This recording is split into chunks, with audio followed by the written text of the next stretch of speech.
Okay, we're going to go through ordering process as the user would have to, a first time user rather.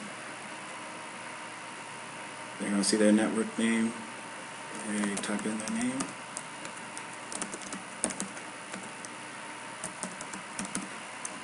email address,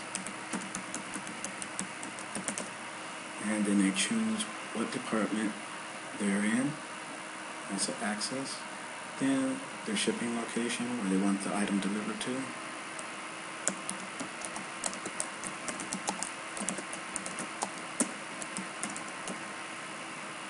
then it verifies to make sure they've entered all this information incorrectly. Then it takes them to the ordering screen. 1, 2, 3. That's the only thing they have to select prior to ordering anything. They have to select their name, which is the only one there. They have to select their admin person and their department, once again, which is already pre-populated, but for this to work, they'll have to do that. From here is a list of only their information, not information, but items they can order from within their department. So let's go down to something very simple so we can keep track of. Let's do the blue pens again. I did it before. And let's order 1 this time. And now they can update their status, saying it's going to allocate, there's 4 available, and they take a 1, and he says yes. Now at this point, they can print out their invoice if they wanted to, or they could close out and exit. But if they wanted to actually invoice the order, a message is going to come up telling them that this order has been invoiced. Okay. Order cannot be changed once it's invoiced. Do you want to continue? They say yes. And it has all the information.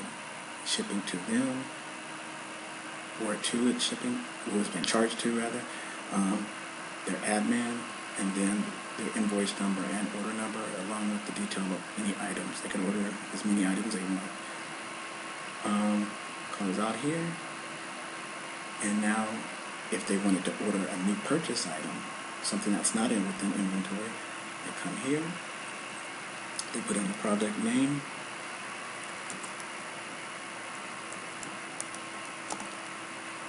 pencils, let's look at pencils -1, okay.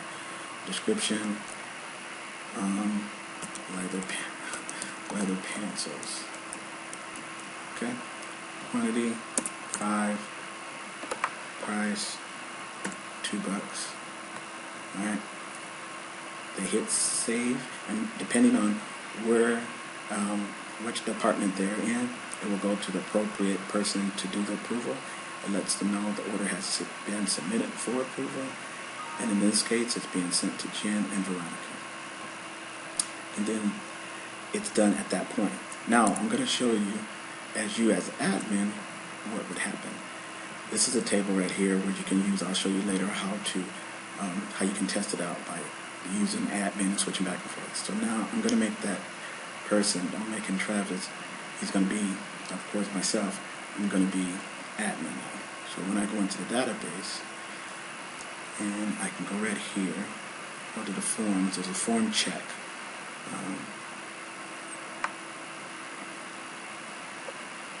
Login check form right here. We double click there, and now at this point, this is what you, the admin, would normally see. So now you can see all the active orders. You can see inventory to reorder, which shows you right here the target level is 50 minus 2, because that's the current level available, and then below the target rate, so you could restock if you wanted to. We'll go over that later. So if we come down here to the last entry, it should be ours that we just put in. See? And it's been invoiced, and at this point you would just come to that order.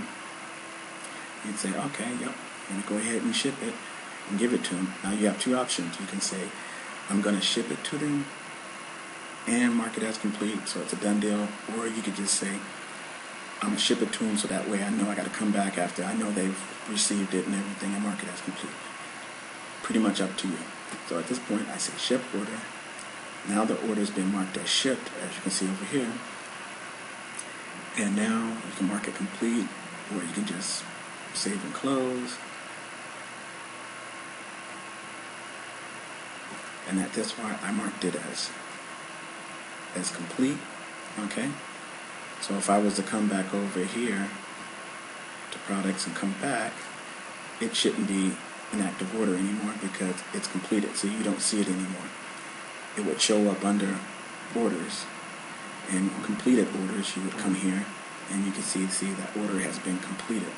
Say it was 141.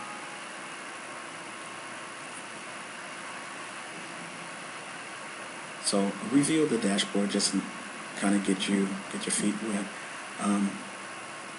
You'll never have to worry about putting in a new customer order. This would be for just the user. You may have to put a purchase order in, something that's never been done before, that somebody that you yourself want to order that's not in inventory. This is a products list. If you notice right down here, there are 345 items, and if you notice in the inventory that we have, inventory levels, we only have 133. That's because when we were putting the information in, we didn't know the actual inventory of the items. So what you'll have to do is you'll have to go back, select your area, and let's choose access again, and you'll have to go, sorry for that, you have to go, open it up, go to the inventory tab, and fill in the actual level that you have. If not, then it won't show up in the drop down for the user to pick. I can show you an example. It should be one in here. Toner 3. Should be a toner one in here. Yeah, here it goes. Like this toner one right here, it wouldn't show up in the drop down because, as you can see, there's no inventory level set or anything. And with this, you can also put a description, and you can put attachments like a picture. You can put in, attach it, so that you get a better view of what that item is. This tab shows you your history of all the orders that's been placed for that particular item. You can go to the orders tab, and it shows you orders that need invoicing, orders that are ready to ship, that you haven't, basically that the customer is just waiting for you so you can ship it and give it to them. Completed orders. Then you have your report tab, which gives you your customer list, which is all the people within the system. Active orders again. Your suppliers list, which right now is just generic supplier and general supplier and staples. It'll probably grow as time goes on. You have your yearly sales, and right now it's got broken down by quarters, and that's for all the products. We can customize it later and filter it out for just for your department. You have the quarterly sales, which goes by each month, and then the monthly sales, which goes by the particular items for that given month, for the current month, which is October right now.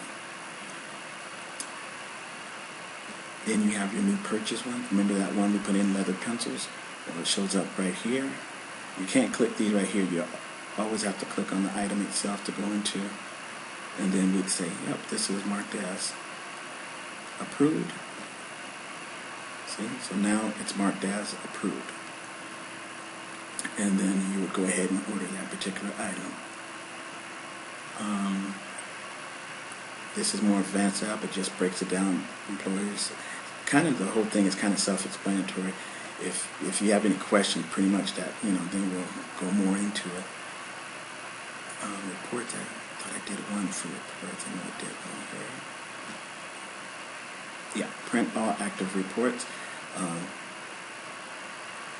That will print a report of all the active items right there. So that way you could go ahead and start dispersing them, and then come back and check them off that you did it. All right, that's pretty much the ins and outs of what I have. We'll get more into it with any questions you have.